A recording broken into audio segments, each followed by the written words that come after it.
sampaikan kepada mereka, kami umat Islam Tegal, demi Allah nyawa akan kami pertaruhkan, darah akan kami tumpahkan untuk membela Al-Habib Rizik bin Hussein bin Syihab. Banyak di luar sana para orang-orang di luar Islam yang menghina Islam, yang menghina ulama, menghina habaib, menghina kiai. Kenapa tidak kalian tangkap? Bahkan kesannya dilindungi, saudara-saudara. Al-Habib Rizik bin Hussein bin Syihab. Habib Rizik hijrah ke Makkah, Mabes Polri keluarkan surat buronan, dikeluarkan surat buronan, seakan-akan Habib ini mafia besar, seakan-akan Habib koruptor, seakan-akan Habib bandar narkoba, seakan-akan Habib penjahat besar.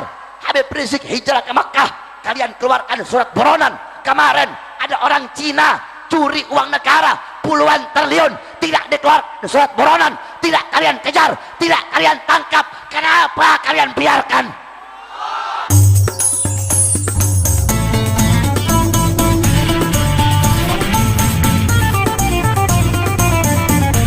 Assalamualaikum warahmatullahi wabarakatuh. Bismillah, wassalatu wassalam ala rasulillah Muhammad ibni Abdillah wa ala alihi wa sahbihi wa man walah. Wa ba'd. Yang saya cintai, yang saya muliakan, para alim ulama, para habaib, para kiai, para asatid, para tokoh masyarakat, para aparat pemerintah, wabil khusus Al-Habib Hamid Al-Abbas, Al-Ustadz Zaidul Karno, beserta seluruh para alim ulama, segenap panitia peringatan Maulid Nabi besar Muhammad, beserta seluruh hadirin hadirat, bapak-bapak, ibu-ibu, khususnya para pemuda-pemudi sekalian, umat baginda Nabi besar Muhammad yang selalu dimuliakan oleh Allah Subhanahu wa taala. Alhamdulillah, segala puji dan syukur kehadirat Allah Subhanahu wa taala, yang dimana pada malam hari yang mulia ini Allah Subhanahu wa taala menjadikan lidah kita sebagai lidah-lidah yang mulia, karena tidak ada lidah yang lebih mulia selain lidah yang basah dengan bersolawat kepada baginda Nabi besar Muhammad. Kita duduk pada malam hari yang mulia ini untuk memuliakan dan mengagungkan hari kelahiran baginda Nabi besar Muhammad, yang dimana telah menjadi adah, telah menjadi kebiasaan di bumi Indonesia, bahwasanya merayakan maulid bukan hanya bulan Rabiul Awal saja. Rabiul Awal, Rabiul Akhir, Jumadil Awal, Jumadil Akhir masih tetap ramai di setiap lorong-lorong, di setiap gang-gang, kampung-kampung, desa-desa, kota-kota. Walaupun bukan Rabiul Awal, masih tetap tidak pernah sepi daripada perayaan Maulid Nabi besar Muhammad. Ini adalah kebiasaan umat Islam Indonesia, sehingga tidak heran Abuya Al-Imam Sayyid Al-Habib Muhammad bin Alwi Al-Maliki Al-Hasani Al-Maki radhiyallahu an, ketika beliau berziarah di hadapan kubur Rasulullah, beliau melihat Rasulullah sallallahu alaihi wasallam yaqdatan, dalam keadaan terjaga. Di belakang Rasulullah ada sekelompok umat, ada sekelompok golongan. Dan beliau bertanya, ya Rasulullah, kelompok manakah, siapakah kelompok yang ada di belakangmu itu ya Rasulullah? Rasulullah menjawab, mereka adalah umat yang aku cintai, mereka umat yang aku sayangi, mereka umat yang aku rindui, mereka adalah umat Islam Indonesia. Kenapa kita menjadi umat yang disayangi, dicintai dan dirindui oleh Nabi? Karena di zaman sekarang tidak ada negara di seluruh dunia yang lebih banyak memperingati maulid Nabi selain daripada negara Indonesia. Oleh karena itu, kita duduk di ini majlis memuliakan kelahiran Nabi, mengagungkan lahirnya Nabi Muhammad SAW, sebagaimana dijelaskan di dalam kitab Hawashi Syarwani ala Tuhfatil Muhtaj. Kitab Hawashi Syarwani adalah kitab Al-Imam Asy-Syarwani.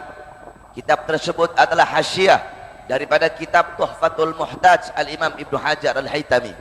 Kitab Tuhfatul Muhtaj Al-Imam Ibnu Hajar Al-Haytami adalah syarah daripada kitab Minhajul Talibin Al-Imam An-Nawawi. Dalam kitab tersebut dijelaskan, wa anna afdalal layali lailatu maulidis syarif, thumma lailatul qadar, thumma lailatul jum'ah, thumma lailatul isra. Dan sesungguhnya malam yang paling utama, malam yang paling mulia, malam yang paling agung adalah malam kelahiran baginda Nabi besar Muhammad. Setelah malam kelahiran Nabi baru malam Lailatul Qadar. Setelah Lailatul Qadar baru malam Jumat, baru malam Isra. Pertanyaannya, kenapa malam Maulid lebih utama daripada Lailatul Qadar? Padahal Lailatul Qadar adalah malam turunnya malaikat, malam diturunkannya Al-Quran, malam yang lebih utama dari 1000 bulan. Tapi kenapa malam Maulid lebih mulia, lebih utama dan lebih unggul? Al-Imam Al-Qastallani radhiyallahu an dalam kitab Al-Mawahib Al-Laduniyah, beliau menjawab, malam Maulid lebih utama dari Lailatul Qadar karena 3 perkara. Yang pertama, Lailatul Qadar adalah malam turunnya malaikat, sedangkan malam Maulid adalah malam lahirnya Nabi Muhammad. Sudah tentu adanya Nabi, lahirnya Nabi lebih utama daripada adanya malaikat. Yang kedua, Lailatul Qadar adalah anugerah Allah untuk Nabi Muhammad, sedangkan malam Maulid adalah malam lahirnya seseorang yang diberikan anugerah tersebut. Berarti kalau bukan karena lahirnya Nabi, tidak akan ada Lailatul Qadar. Yang ketiga, Lailatul Qadar adalah rahmat Allah untuk umat Nabi Muhammad saja, bukan untuk umat-umat yang lain. Sedangkan lahirnya Nabi, mauludnya Nabi, ini adalah rahmat Allah untuk seluruh umat, untuk seluruh manusia, untuk seluruh alam jagat raya, untuk seluruh makhluk, dan untuk seluruh alam semesta. Oleh karenanya, bagi kami, hari lahirnya Nabi adalah hari yang paling mulia sepanjang masa. Sebagaimana Abu Ya Maliki, Al-Habib Muhammad bin Alwi Al-Maliki, beliau pernah menukil syair daripada As-Sayyid Muhammad Amin Qutbi. Gal As-Sayyid Muhammad Amin Qutbi, ya Lailatul Itsnin, madha safahat, wahai malam Senin, apa yang telah menyapamu? Kau begitu mulia, begitu agung, begitu wangi, begitu sempurna. Wahai malam Senin, kau menjadi mulia, menjadi agung, menjadi wangi karena padamulah lahir makhluk yang mulia, yaitu baginda Nabi besar Muhammad. Jadi bagi kami, hari lahirnya Nabi adalah hari yang paling mulia sepanjang masa. Kenapa? Karena hari lahirnya Nabi itulah yang membuka hari-hari yang mulia dalam Islam. Kalau bukan karena hari lahirnya Nabi, tidak akan ada Idul Fitri, tidak akan ada Idul Adha, tidak akan ada Lailatul Qadar, tidak akan ada kemenangan perang Badar, tidak akan ada Fathul Makkah, tidak akan ada hijrah, tidak akan ada Ramadan, tidak akan ada Muharram, tidak akan ada Asyura dalam Muharram, tidak akan ada Isra Mi'raj, tidak akan ada Islam, tidak akan ada iman, tidak akan ada Al-Quran, kalau bukan itu semua diawali daripada hari lahirnya Nabi. Oleh karenanya, kita duduk pada malam hari ini untuk bersyukur kepada Allah atas lahirnya cahaya alam semesta, yaitu baginda Nabi besar Muhammad. Sebagaimana Al-Imam Busiri radhiyallahu an dalam qasidah Muhammadiyahnya, beliau berkata, Muhammadun syukruhu fardun alal umami. Muhammad bersyukur dengan adanya beliau, bersyukur dengan lahirnya beliau. Wajib bagi setiap umat untuk bersyukur dengan adanya baginda Nabi besar Muhammad. Saudara-saudara, jangankan kita bersyukur dengan adanya Nabi, kita disunnahkan berpuasa pada hari Asyura. Kenapa disunnahkan berpuasa pada hari Asyura atau tanggal 10 Muharram? Nabi pernah bertanya kepada orang-orang Yahudi, kenapa kalian berpuasa pada hari Asyura, yakni 10 Muharram? Orang Yahudi menjawab, karena kami bersyukur kepada Allah atas selamatnya Musa dari kejaran Fir'aun. Apa kata Nabi? Nahnu ahaqqu bi Musa minkum, kami lebih berhak atas Musa dari kalian. Nabi pun memerintahkan para sahabat untuk berpuasa. Kita berpuasa pada tanggal 10 Muharram untuk bersyukur kepada Allah atas selamatnya Nabi Musa dari kejaran Fir'aun. Saudara-saudara, bersyukur kepada Allah atas selamatnya Nabi Musa dari kejaran Fir'aun menjadi ibadah sunnah. Maka bagaimana kalian bersyukur kepada Allah atas selamatnya seluruh alam jagat raya ini berkat adanya baginda Nabi besar Muhammad? Bukankah dalam Burda dijelaskan, laulahu lam tukhrajid dunya minal adami, kalau bukan karena Rasulullah, kalau bukan karena Nabi, dunia tidak akan pernah dikeluarkan dari ketiadaannya. Yakni dunia ini ada, dunia ini terselamatkan berkat Rasulullah. Maka bagaimana kita bersyukur kepada Allah? Kalau dengan selamatnya Nabi Musa saja kita harus bersyukur, sehingga menjadi ibadah sunnah, yaitu berpuasa pada tanggal 10 Muharram. Maka bagaimana dengan terselamatkan seluruh alam jagat raya? Bahkan para nabi dan para rasul, beliau selamat berkat Nabi Muhammad. Nabi Allah Adam alaihissalam, ketika beliau berbuat salah, Allah keluarkan dari sorga, Allah turunkan di India, di bawah kaki gunung Himalaya. Selama 450 tahun belum Allah terima taubatnya. Ketika berada di kota Mekah membawa nama Rasulullah, baru Allah terima taubatnya. Nabi Adam terselamatkan berkat Nabi Muhammad. Nabi Allah Nuh, Allah selamatkan dari banjir. Kenapa? Karena dalam tulang sulbinya membawa nur baginda Nabi besar Muhammad. Nabi Allah Ibrahim alaihissalam, Allah selamatkan dari api Namrud. Kenapa? Karena dalam tulang sulbinya membawa nur baginda Nabi besar Muhammad. Nabi Allah Ismail, Allah selamatkan ketika akan disembelih oleh ayahnya. Allah ganti beliau dengan seekor domba yang berasal dari sorga. Kenapa Allah selamatkan Nabi Allah Ismail? Karena dalam tulang sulbinya membawa nur baginda Nabi besar Muhammad. Para nabi, para rasul terselamatkan berkat baginda Nabi besar Muhammad. Kalau kita bersyukur kepada Allah atas selamatnya Nabi Musa dari kejaran Fir'aun sehingga menjadi ibadah sunnah, maka bersyukur dengan adanya Rasulullah karena terselamatkan seluruh alam jagat raya. Ini adalah perkara yang diwajibkan di dalam agama. Oleh karena itu, hadirin sekalian yang dimuliakan oleh Allah, kalian duduk di majelis untuk bergembira, untuk berbahagia dengan lahirnya Rasulullah. Jangankan kita, dalam riwayat Sayyidina Abbas bin Abdul Muttalib, beliau bermimpi berjumpa dengan Abu Lahab. Abu Lahab sedang diazab, Abu Lahab sedang disiksa oleh Allah di dalam neraka. Tetapi setiap hari Senin Allah ringankan azab dan siksanya Abu Lahab. Dari salah-salah jarinya keluar air sehingga dia bisa minum dari air tersebut. Kemudian Sayyidina Abbas nanya, wahai Abu Lahab, kenapa setiap hari Senin Allah ringankan azab dan siksamu? Apa jawab Abu Lahab? Karena aku pernah bergembira sesaat dengan lahirnya Muhammad. Ketika itu aku punya budak namanya Suwaibah. Suwaibah datang bawa kabar gembira. Suwaibah datang bawa kabar kelahiran Muhammad. Karena aku bahagia, karena aku senang, aku bebaskan Suwaibah dari perbudakan. Aku merdekakan dia karena dia membawa kabar kelahiran Muhammad. Karena inilah Allah ringankan azab dan siksaku setiap hari Senin. Al-Imam Syamsuddin Ibn Nasiruddin Ad-Dimashqi, beliau berkata, itu Abu Lahab yang jelas-jelas masuk neraka. Itu Abu Lahab yang jelas-jelas celaka dalam Al-Quran. Allah ringankan azab dan siksanya karena karena Abu Lahab bergembira sesaat dengan lahirnya Muhammad. Maka bagaimana dengan umat Nabi kalau setiap saat, setiap detik sampai hari kiamat dia bergembira seumur hidupnya dengan lahirnya baginda Nabi besar Muhammad sallallahu alaihi wasallam. Bergembiranya kita dengan lahirnya Nabi. Yang suruh kita gembira bukan ustadz, bukan kiai, bukan habib, bukan para ulama, bukan para nabi, bukan para malaikat, tetapi yang suruh kita bergembira dengan lahirnya Nabi adalah Allah subhanahu wa ta'ala.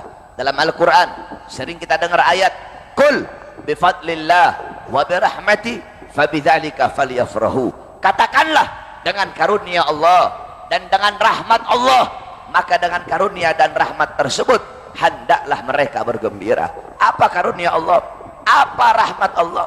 Dalam kitab tafsir Ma'alimut Tanzil Al-Imam Baghawi, dalam kitab tafsir Jami'ul Bayan Al-Imam Ibnu Jarir At-Tabari, dalam kitab tafsir Madarikut Tanzil Al-Imam An-Nasafi, dalam kitab tafsir Anwarut Tanzil Al-Imam Baydawi, dalam kitab tafsir Jami' Ahkam Al-Imam Qurtubi, dalam kitab tafsir Al-Imam Fakhruddin Ar-Razi, dalam kitab tafsir Jalalain Al-Imam Jalaluddin Al-Mahalli dan Al-Imam Jalaluddin As-Suyuti, dijelaskan ai fadluhu Al-Quran wa rahmatuhu Al-Islam.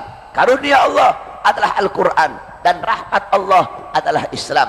Adapun dalam kitab Ad-Dur Al-Mansur, kitab tafsir bil Ma'thur Al-Imam As-Suyuti, beliau menjelaskan bahwasanya rahmat Allah dalam ayat tersebut adalah Nabi Muhammad. Sebagaimana dalam ayat yang lain Allah berfirman, wa ma arsalnaka illa rahmatan lil alamin. Tidak aku utus engkau wahai Muhammad kecuali engkau adalah rahmat bagi seluruh alam semesta. Maka dengan adanya Al-Quran sebagai karunia Allah dan dengan adanya Nabi Muhammad sebagai rahmat Allah, maka hendaklah mereka bergembira, hendaklah saya bergembira, hendaklah kalian bergembira dengan lahirnya rahmat Allah, yaitu baginda Nabi besar Muhammad. Saudara-saudara, di hari lahirnya Nabi, seluruh alam jagat raya bergembira. Bukan cuma penduduk bumi, penduduk langit, para bidadari-bidadari yang sudah cantik, mereka dan lebih mempercantik dirinya menyambut kelahiran Rasulullah. Para ghilman menggelar permanadi menyambut kelahiran Rasulullah. Para wildan menaburkan intan permata menyambut kelahiran Rasulullah SAW. Para malaikat beristighfar kepada Allah. Penduduk bumi, binatang-binatang, binatang yang ada di laut, yang ada di sungai, yang ada di darat, yang ada di udara. Sering kita dengar syair, rahatil adyaru tashdu fi layalil maulidi. Burung-burung amat senang, burung-burung berkicau bahagia pada malam hari kelahiran Nabi Muhammad. Tumbuh-tumbuhan, bahkan makhluk yang tidak bernyawa, batu, tanah, pasir, seluruh makhluk bergembira dengan lahirnya Rasulullah, illa iblis, kecuali iblis. Di hari lahirnya Nabi, iblis teriak, iblis menjerit, iblis tidak rela, iblis tidak ridha dengan lahirnya Rasulullah SAW. Kenapa? Karena bagi iblis Nabi Muhammad adalah musuhnya yang paling besar. Karena bagi iblis Nabi Muhammad adalah makhluk yang paling ia benci. Sehingga ketika Nabi lahir, iblis teriak, iblis menjerit, iblis tidak rela, tidak ridha dengan lahirnya Nabi Muhammad SAW. Dalam riwayat, Nabi pernah nanya sama iblis, "Hei iblis, siapa makhluk yang paling kau benci?" Apa jawab iblis? "Kamu, wahai Muhammad. Makhluk yang paling aku benci kamu. Setelah aku siapa? Setelah engkau, keluargamu. Setelah engkau, anak cucumu, yaitu para habaib. Setelah anak cucuku siapa? Setelah anak cucumu, yaitu para pewaris keilmuanmu. Siapa? Yakni para ulama." Jadi iblis tidak suka dengan lahirnya Nabi, tidak suka dengan anak cucunya Nabi, tidak suka dengan pewaris keilmuan baginda Nabi besar Muhammad, yaitu para ulama. Jawab semuanya yang keras. Berarti kalau ada yang tidak suka dengan maulid Nabi, siapa itu orang? Kalau ada yang tidak suka membenci maulid Nabi, siapa itu orang? Kalau ada yang mau cegah orang bikin acara maulid Nabi, siapa itu orang? Kalau ada yang mau bubarkan acara maulid Nabi, siapa itu orang? Kalau ada yang membenci para habaib, siapa itu orang? Kalau ada yang mencaci maki para habaib, siapa itu orang? Hanya iblis yang membenci anak cucu Rasulullah SAW. Apa kata Nabi? Hum itrati khuliqu min tinati fawailul lil mukadzibina bifadlihim. Man ahabbahum ahabbahullah, man abghadahum abghadahullah. Mereka keluargaku, mereka anak cucuku, mereka diciptakan dari tanahku. Maka celakalah bagi orang-orang yang mendustakan keutamaan mereka. Barang siapa yang mencintai mereka, Allah cinta kepadanya. Barang siapa yang membenci mereka, Allah benci kepadanya. Sampai-sampai Rasulullah SAW bersabda, "Man abghadana ahlul bait hasyarahullah yaumal qiyamah yahudiyan." Kila in shama wa shalla ya Rasulullah? Qala in shama wa shalla. Kata Nabi, barang siapa yang membenci keluargaku, barang siapa yang membenci kami ahlul bait, barang siapa yang membenci anak cucuku, kelak di akhirat Allah bangkitkan dia menjadi golongan Yahudi. Sahabat ada yang bertanya, in shama wa shalla? Walaupun dia puasa, walaupun dia sholat ya Rasulullah? Qala in shama wa shalla. Nabi menjawab, walaupun dia sholat, walaupun dia puasa, kalau dia mati dalam keadaan membenci anak cucuku, kelak di akhirat Allah Subhanahu wa ta'ala akan kumpulkan dia menjadi orang-orang Yahudi. Saudara-saudara, Nabi Muhammad berjuang untuk kita. Nabi tidak minta apa-apa dari kita. Bukankah dalam Al-Quran Allah berfirman, "Qul la as'alukum alaihi ajran illa mawaddata fil qurba." Wahai Muhammad, sampaikan kepada umatmu, sampaikan, bilang sama umatmu, ngomong sama wahai umat, aku tidak meminta bayaran, aku tidak meminta upah, aku tidak minta balasan apa-apa. Nabi berjuang untuk kalian, berkorban nyawa untuk kalian, mengorbankan jiwanya, nyawanya, darahnya, jasadnya, hartanya. Beliau berdakwah pagi, siang, sore, malam, kehujanan, kepanasan, kedinginan kalian, kelaparan 3 hari 3 malam tidak makan. Beliau tidak minta bayaran apa-apa. Islam sampai, iman sampai, Al-Quran sampai, ilmu sampai kepada kalian berkat perjuangan Nabi. Nabi tidak minta upah apa-apa, Nabi tidak minta bayaran apa-apa, illa kecuali satu yang Nabi minta, itu pun atas perintah Allah Subhanahu wa ta'ala. Apa itu? Mawaddata fil qurba, yakni kecintaan kalian kepada Al-Qurba. Siapa Al-Qurba? Al-Qurba adalah anak cucu baginda Nabi besar Muhammad. Al-Qurba adalah ahlul bait Rasulullah. Al-qurba adalah para habaib. Saudara-saudara, di Indonesia banyak para habaib. Banyak para habaib. Indonesia gudangnya para habaib. Dari sekian banyak habaib, di zaman sekarang ini ada satu habaib. Ada satu anak cucu Rasulullah, di dalam tubuhnya mengalir darah daging Nabi Muhammad. Di dalam tubuhnya mengalir darah keberanian Nabi Muhammad SAW. Di jalan yang beliau bawa, di jalan itulah datuk-datuk kami dibunuh. Di jalan yang beliau bawa, di jalan itulah datuk-datuk kami dipenjara. Di jalan yang beliau bawa, di jalan itulah datuk-datuk kami diasingkan. Di jalan yang beliau bawa, di jalan itulah datuk-datuk kami dihina dan dicaci maki. Beliau berdakwah pagi, siang, sore, malam. Beliau melawan segala macam kezaliman, segala macam maksiat, mungkarat, dalalat, sayyiat, mukhalafat. Beliau korbankan dirinya untuk ini bangsa, untuk rakyat, untuk umat. Beliau tidak peduli dihina, tidak peduli dicaci maki, tidak peduli diasingkan. Beliau tidak bisa dibeli. Bahkan beliau pernah ditawari triliunan untuk berhenti berjuang untuk Islam. Beliau tidak terima tawaran tersebut. Beliau tidak bisa dibeli, tidak bisa dijual, tidak bisa disuap. Beliau adalah anak cucu Rasulullah, seorang habaib yang meneruskan untuk datuknya, seorang habaib yang meneruskan menjadi penyambung lidah datuk-datuknya untuk menyampaikan kebenaran. Beliau adalah Al-Habib Rizik bin Hussein bin Syihab, saudara-saudara. Nah, hadirin sekalian yang dimuliakan oleh Allah Subhanahu wa taala. Beliau tidak dapat dipungkiri kalahnya Ahok dalam pilkada DKI, kalahnya Ahok dalam pilkada Jakarta, itu tidak bisa dilepaskan dari perjuangan beliau. Bukan cuma kalah, udah kalah masuk penjara lagi, itu juga tidak bisa dilepaskan dari perjuangan beliau. Nah, ketika Ahok kalah, udah kalah masuk penjara, maka seluruh orang-orang kafir, seluruh orang-orang munafik, seluruh partai-partai yang mendukung dia, seluruh Cina-Cina yang menyokong perjuangan dia, Cina-Cina yang telah kehabisan triliunan untuk menyokong dia, untuk menaikkan dia menjadi gubernur, yang dimana mereka telah rugi triliunan, semuanya orang-orang kafir, orang-orang munafik, orang-orang pengkhianat bangsa, orang-orang zalim, partai-partai yang dukung dia, seluruh Indonesia semuanya mereka bersatu untuk apa? Untuk melawan Habib Rizik. Mereka bersatu untuk apa? Untuk menghancurkan Habib Rizik. Mereka bersatu untuk apa? Untuk mengkriminalisasi Habib Rizik. Nah, saudara-saudara, jikalau mereka saja, orang-orang kafir, orang-orang munafik, mereka bersatu untuk melawan dan menghancurkan Habib Rizik, maka kita umat Islam harus lebih bersatu untuk membela Habib Rizik, saudara-saudara. Saudara-saudara, beliau Habib Rizik, beliau bukan hanya milik FPI saja. Beliau bukan hanya milik FPI, tetapi beliau adalah milik kita seluruh umat Islam. Maka bukan hanya kewajiban FPI saja untuk menjaga beliau, bukan hanya kewajiban FPI untuk melindungi beliau, tetapi kewajiban kita semua sebagai umat Islam, sebagai umat Rasulullah, untuk melindungi dan menjaga anak cucunya.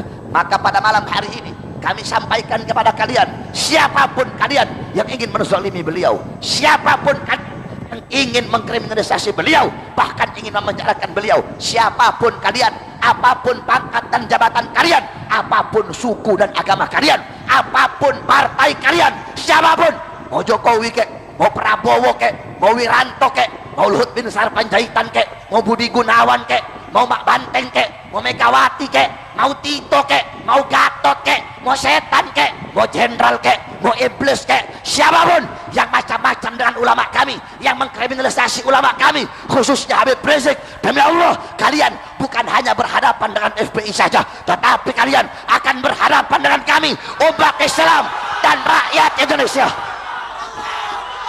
Saya tanya orang Tegal, siap bela ulama? Siap bela ulama? Siap bela habaib? Siap bela Habib Rizik?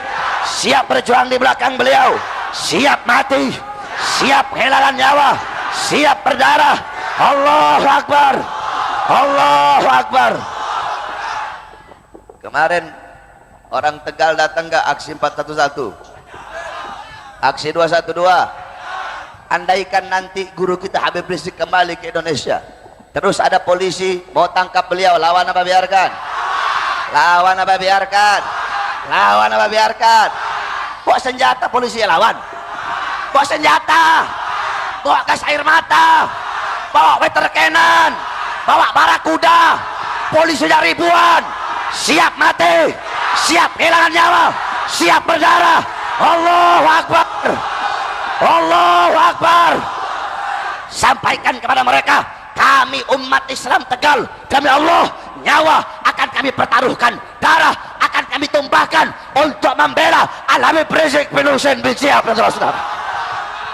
Hadirin sekalian, kita Islam agama damai, betul? Agama lembut, betul? Agama rahmat, betul?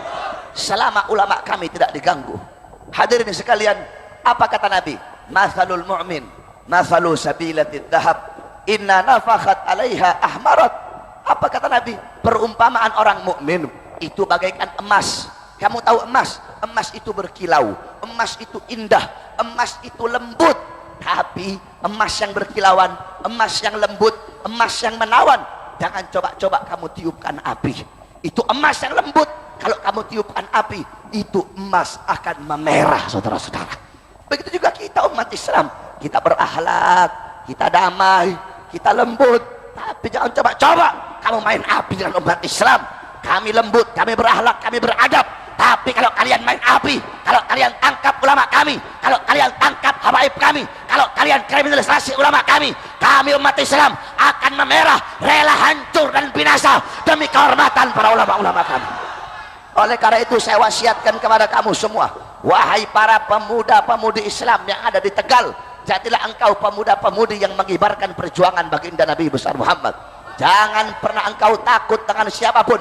Singkirkan dalam hatimu ketakutan, singkirkan dalam hatimu kekhawatiran. Jangan pernah kau takut, wahai para pemuda-pemudi.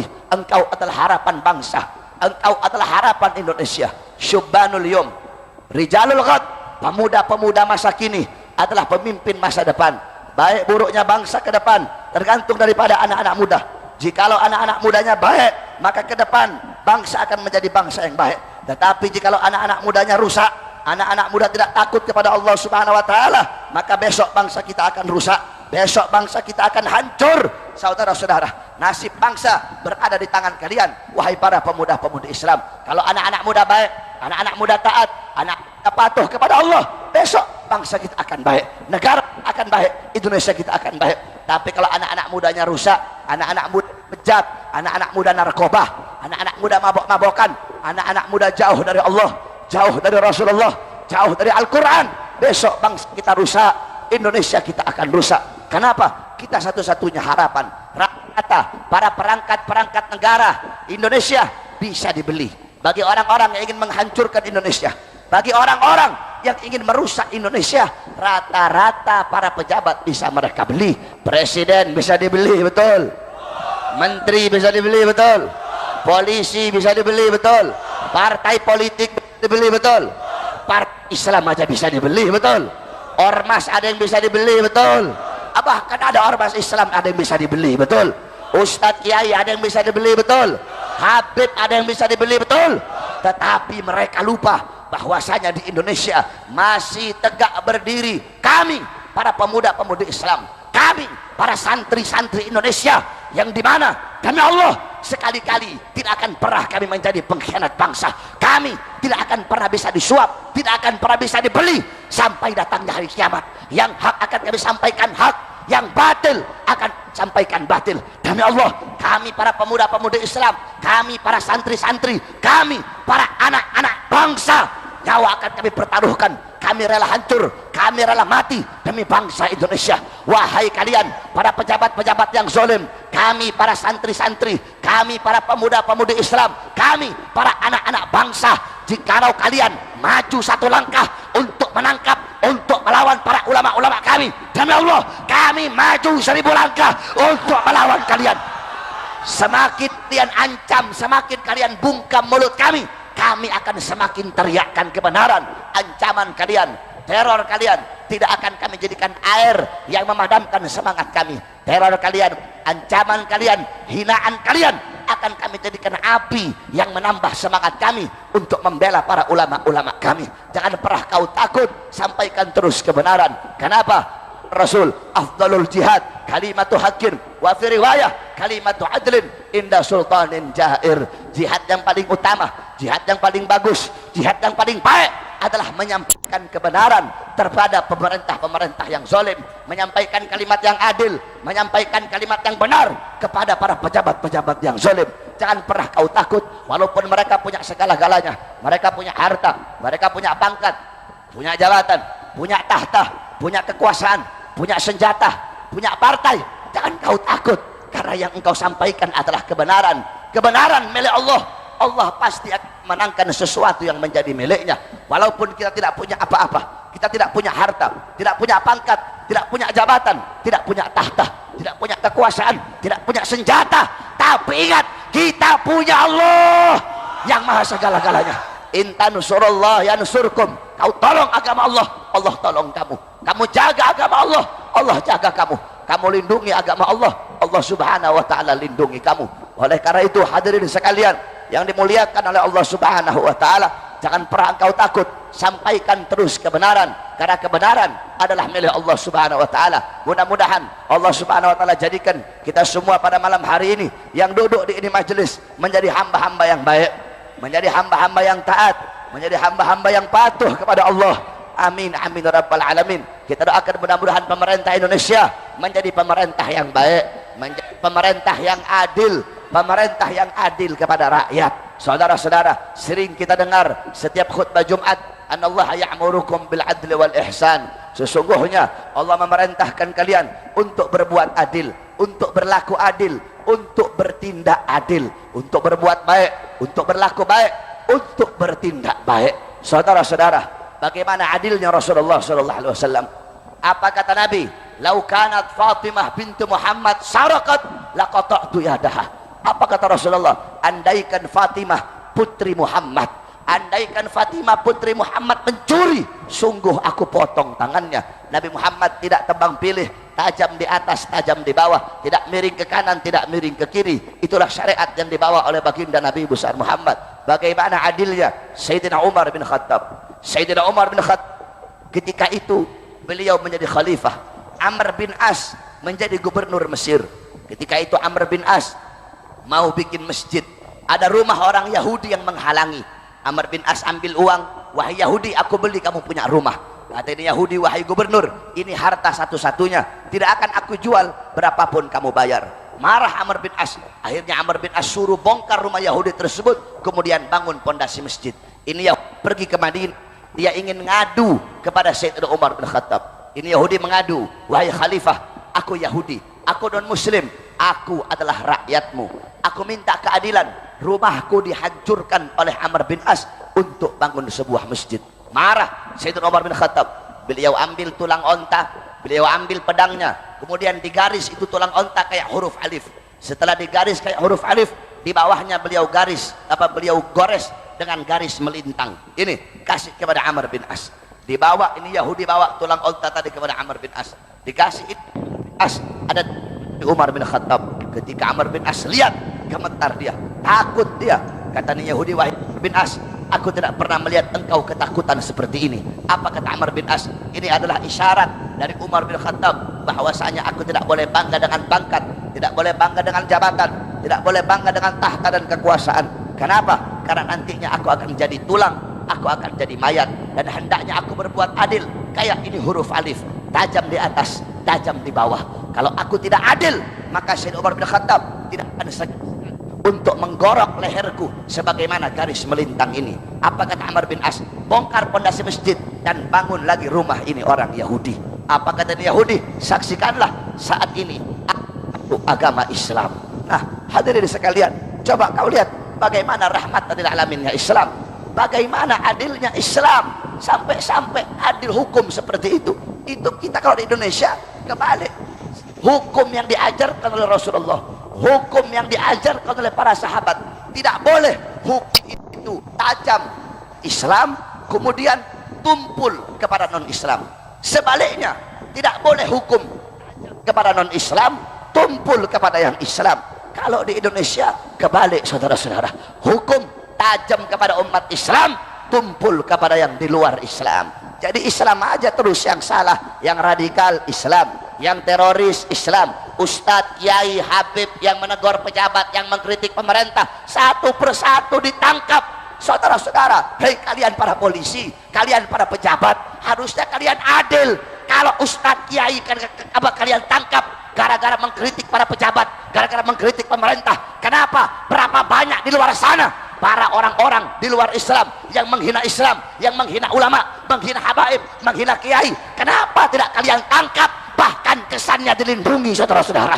Al-Habib Rizik bin Husain bin Syihab, Habib Rizik hijrah ke Makkah, Mabes Polri keluarkan surat buronan, dikeluarkan surat buronan, seakan-akan Habib ini mafia besar, seakan-akan Habib koruptor, seakan-akan Habib bandar narkoba, seakan-akan Habib penjahat besar. Habib Rizik hijrah ke Makkah, kalian keluarkan surat buronan. Kemarin ada orang Cina curi uang negara puluhan triliun, tidak dikeluarkan surat buronan, tidak kalian kejar, tidak kalian tangkap. Kenapa kalian biarkan? Harusnya hukum itu adil, betul? Selalu Islam yang disudutkan. Kamu tahu di Papua sana ada OPM, Organisasi Papua Merdeka. Pemberontak, mereka mau keluar dari NKRI. Berapa banyak tentara yang mereka bunuh, berapa banyak polisi yang mereka bunuh, pengkhianat bangsa, mereka bakar bendera merah putih, kurang ajar, biadab. Tetapi tidak ada satupun dari mereka yang dituduh teroris oleh polisi. Bahkan polisi tidak sebut mereka teroris, disebutnya apa? KKB, kelompok kriminal bersenjata. Kenapa tidak disebut teroris? Satu jawabannya, karena mereka bukan muslim, saudara-saudara. Andaikan mereka itu muslim, langsung dituduh teroris. Andaikan mereka bawa bendera la ilaha illallah, langsung dituduh teroris. Andaikan mereka mengeluarkan kalimat Allahu Akbar, langsung dituduh teroris. Oleh karenanya sekarang kalau ada yang bilang kita teroris, kalau dengan kami bela agama Allah, kalau dengan kami menyampaikan kebenaran, kami dituduh teroris. Hei penduduk langit, hei penduduk bumi, saksikanlah kami adalah teroris. Jikalau membela agama Allah, jikalau menyampaikan kebenaran, jikalau melawan kezaliman, kami dibilang radikal, saksikanlah kami adalah kaum radikal. Hukum itu harus adil, betul? Jangan kalian permainkan hukum. Gak boleh tajam di atas tumpul di bawah, tajam di bawah tumpul di atas. Gak boleh miring kanan, gak boleh miring kiri. Oleh karena itu takut kamu, hei Jokowi, insaf kamu, bertobat kamu kepada Allah Subhanahu wa ta'ala. Yang engkau sakiti adalah para habaib. Tidak ada perkara-perkara yang lebih menyakitkan bagi Rasulullah selain melihat Sayyidatuna Fatimah tersakiti.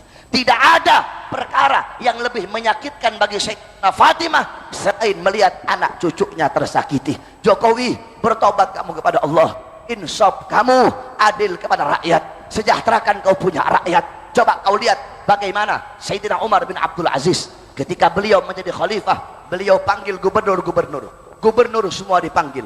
Beliau sambil dinyalakan sebuah lilin berbicara masalah rakyat, bagaimana keadaan rakyat, bagaimana kemakmuran rakyat, bagaimana kesejahteraan rakyat. Akhirnya setelah selesai dijawab gantian, ini gubernur nanya kepada beliau, wahai khalifah, bagaimana kabarmu, kabar anak istrimu? Sebelum beliau jawab, beliau matikan itu lilin. Habis beliau matikan, baru beliau jawab, alhamdulillah saya baik, anak saya baik, istri saya baik. Ini gubernur bingung, ketika berbicara masalah rakyat kamu biarkan lilin itu menyala, tapi ketika berbicara masalah pribadi, kenapa kamu matikan itu lilin? Apa jawab beliau? Ini lilin bukan punya saya, ini lilin adalah lilin milik rakyat, sehingga hak dari lilin ini untuk menyala ketika kita berbicara masalah rakyat. Adapun ketika berbicara masalah pribadi, bukan hak dari lilin ini untuk menyala. Aku takut kelak di akhirat dimintai pertanggungjawaban oleh Allah karena diterangi oleh lilin rakyat untuk membahas berbicara masalah pribadiku. Nyalanya lilin gak mau dikorupsi, bukan lilinnya, nyalanya lilin gak mau dikorupsi. Pejabat sekarang jalanan dikorupsi, betul? Dana kampung dikorupsi, dana desa dikorupsi, dana kota dikorupsi, dana daerah dikorupsi. Pejabat sekarang rata-rata kebanyakan dari partai mana saja, partai apapun, rata-rata sekarang butuh sama rakyat kalau ada maunya, saudara-saudara. Iya ibu-ibu, ibu-ibu ya, Kalau mau pencalonan butuh sama rakyat, butuh sama masjid, butuh sama musola, butuh sama ustadz, butuh sama kiai, butuh sama habaib, butuh sama ibu-ibu. Sebelum jadi keluar masuk gorong-gorong, ada nggak ya begitu? Sebelum jadi naik turun becak, sebelum jadi berjanji palsu kepada rakyat. Saya berjanji memakmurkan rakyat, saya berjanji mensejahterakan rakyat, saya berjanji melayani rakyat. Tetapi setelah jadi, rakyat mana yang makmur? Rakyat mana yang sejahtera? Yang makmur bukan rakyat, yang sejahtera bukan rakyat. Yang makmur Cina, yang sejahtera orang-orang asing, yang makmur perusahaan-perusahaan asing. Kita pribumi Indonesia menjadi budak di tanah air kita sendiri, saudara-saudara. Yang susah tambah susah, yang senang tambah senang. Sembako naik, betul. Listrik naik, betul. BBM naik, betul. Tenaga kerja impor dari asing, betul. Pengangguran semakin banyak, betul. Takut engkau kepada Allah Subhanahu wa taala. Layani kau punya rakyat, sejahterakan kau punya rakyat. Lihat Nabi Muhammad sallallahu alaihi wasallam, apa galat Aisyah in gamat ala gabrin Nabi, ya man lam yalbisal harir. Wahai seorang manusia yang tidak pernah berpakaian sutra, ya man lam yanam ala al-firashal wathir. Wahai seorang manusia yang tidak pernah tidur di atas kasur yang empuk. Nabi Muhammad tidur di atas tikar yang kasar. Nabi Muhammad tidak mau senang di atas penderitaan umatnya. Nabi Muhammad tidak mau hidup bahagia di atas kesusahan rakyatnya. Nabi Muhammad tidak mau hidup kaya di atas susah dan miskin rakyatnya. Oleh karena itu, wahai para pejabat, insaf kamu, tobat kamu kepada Allah Subhanahu wa taala. Datangi para ulama, datangi para ustadz, datangi para kiai, minta nasihat dari mereka, minta petunjuk dari mereka. Jangan datengin ustadz, datengin kiai kalau ada maunya doang. Dikatakan oleh Imam Ja'far As-Shadiq, apa kata beliau? Khiyarul umara alladzina ya'tunal ulama. Sebaik-baiknya pejabat, sebagus-bagusnya pemerintah adalah pemerintah yang mendatangi para ulama. Tapi datengin ulama bukan kalau ada maunya doang.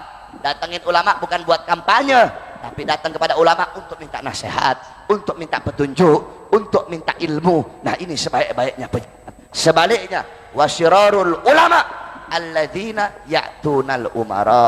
Seburuk-buruknya ulama, sebangsat-bangsatnya ulama, sebejat-bejatnya ulama adalah ulama yang mendatangi para pejabat.